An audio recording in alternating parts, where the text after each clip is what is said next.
Tanisha Smith. My name is LaRon L. Barton. And we are in Oakland, California today at EOYDC. Here we were panelists today and like joined forces. I met LaRon, online about how long? We met on LinkedIn about a couple months ago. Yeah. And it's, I really liked what Tanisha was doing as far as her talk show, and just your overall energy was just really very impressive and very attractive to someone who's also trying to sort of do things in that realm. So it's only natural. It was meant to be. So today Absolutely. We didn't even expect to be on the same not panel together. We just both showed up here, and then I saw him, he saw me. It was like, hey, we have been meaning to connect. Meaning to connect.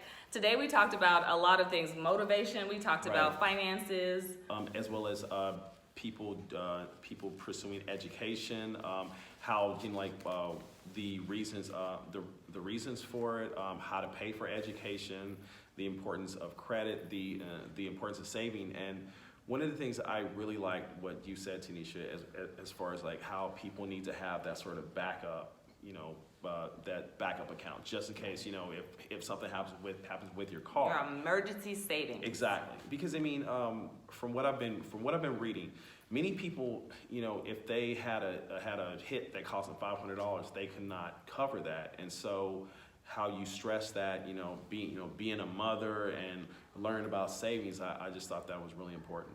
Yeah, I just felt like that was some of the stuff that I would have loved to learn. The youth we talked to today was between high school. We actually had a really young guy in there, if you saw that. Absolutely. It was high school students for the most part, and college students. Yeah, early college students. And we talked to them about, in the perspective of somebody who been there, done that. Right. That's what I kept on keeping in mind the entire time. And if someone would have talked to me earlier on, I would have grasped some of it and took some of it. And so I was trying to give them tidbits of everything. You guys all did well, the rest of the panel. Right, thank you.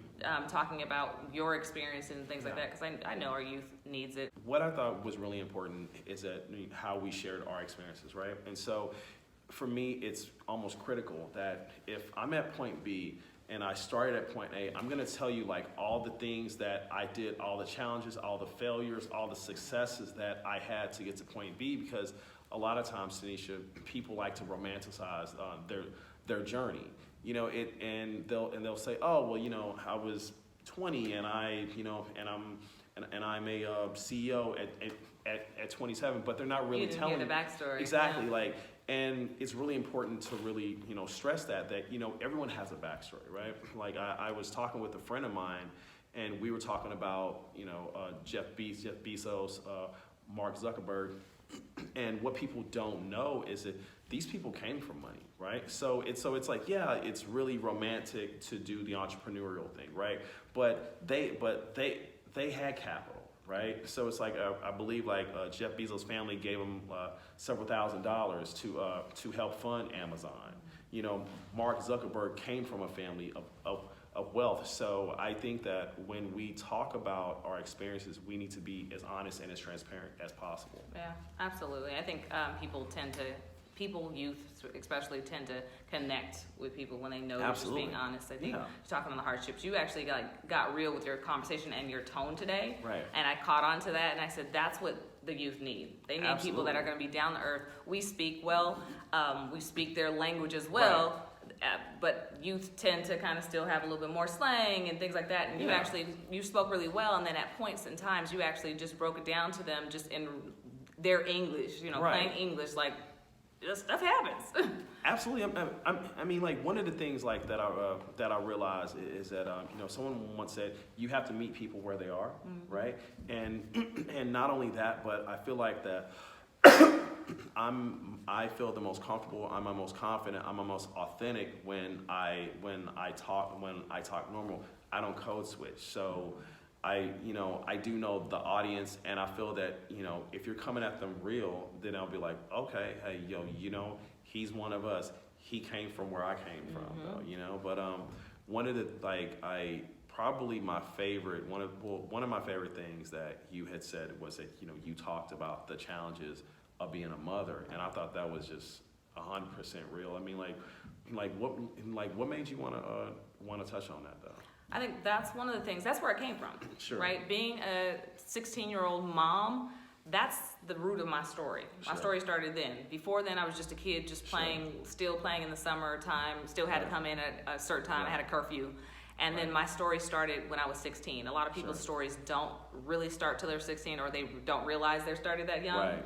But they don't start at 16. I felt like I had to grow up really fast. Right, absolutely. And for me, not that I was talking to a group of people who were young parents, but it's listen to I had challenges on top of challenges. Absolutely. It wasn't just me that I was fending for at 16. I was fending for myself and then my children. And then at the same time, I was at that age to where I knew everything in my mind. Yeah. I knew everything. You couldn't tell me anything. Exactly. I was fearless. You know?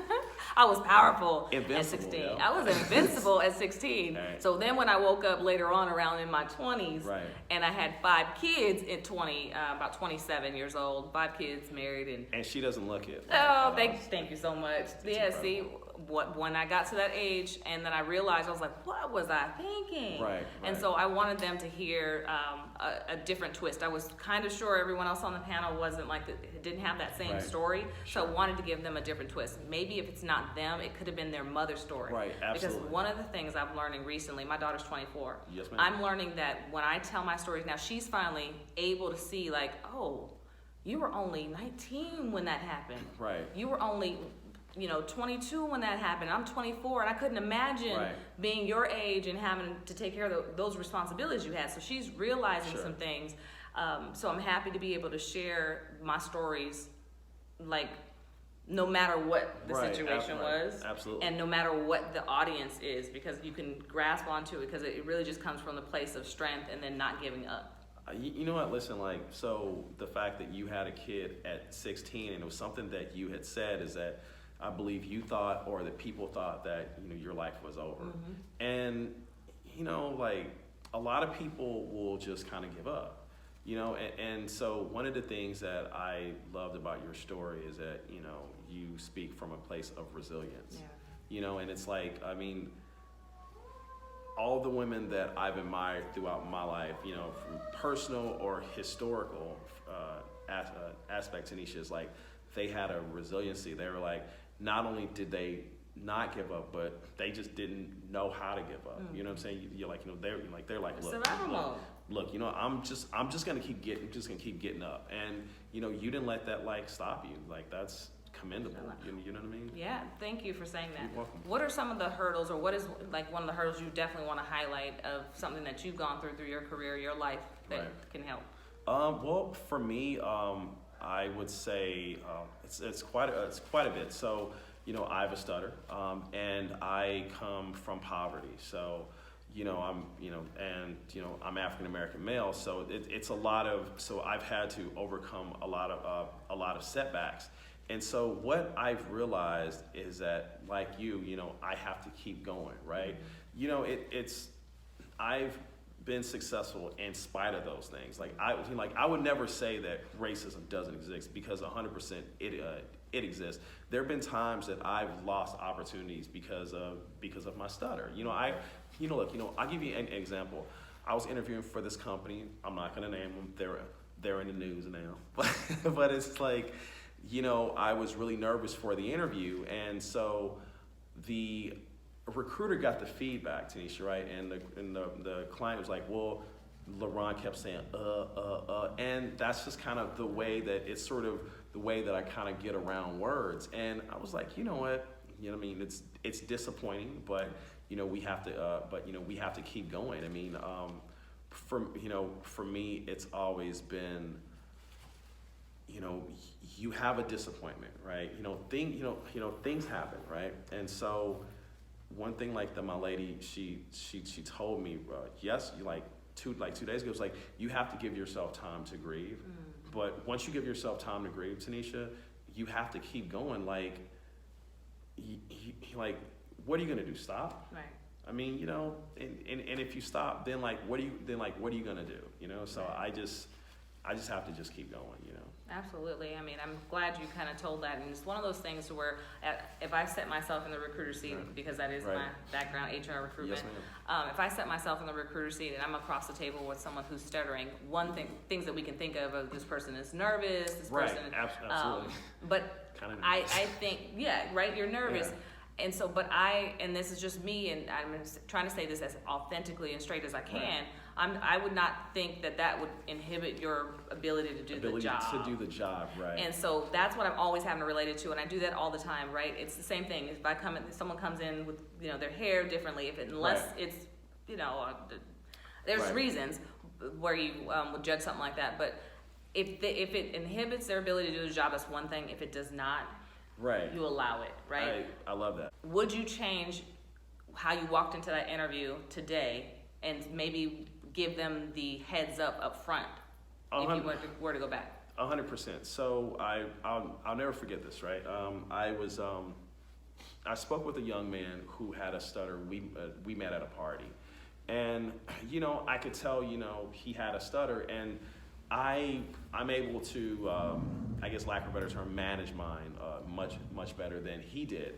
And so one thing he told me, Tanisha, he said, before I started the interview, he said, I let everyone know, okay, hey, I have a stutter. And once you do that, all the air comes out of the tire, right? So it just deflates, and it's like, okay, so like all the pressure is gone. Absolutely. And it's one of those things where it's like you are letting people know, hey, look, this is what I am off the rip, and that can't be used. Not only can that not be used against you, but you're not really worried about it, right. and that probably helps with the stutter though, right? That's stutter 100%. A lot of things, right, comes from nervousness, but there's Absolutely. other things to it. I don't want to downgrade it by any Sure. means, but it does also get heightened by nervousness. Yeah. Total anxiety, but I'm one of the more anxious times is that when we're asked to introduce ourselves, and when it kind of comes to me, and I'm like, okay, so it's like, but once I once I get the car down the hill, then it just keeps going. Can I tell you what I noticed today about you? Yes, ma'am. Today, when you did your intro, so LaRon was the last person to do his intro today. Right. Out of 4 people. Started with me, went down the line. Right. He probably was thinking like, oh, here we go, let me get my words together. Yes, I was. I knew about LaRon Strutter when we met. Yes. And so it gets to LaRon. LaRon starts speaking, and at the very beginning, you had a little bit of stutter. LaRon snapped his finger. I don't know if he noticed that I noticed that, but he snapped his finger underneath the table. And from that point, he snapped his finger, and he corrected himself. He gave himself a pause, and he went on from that. I don't know if you noticed, but I noticed that. Wow, I paid attention. I was waiting to see what you would do, but you snapped your finger. Tisha is very observant.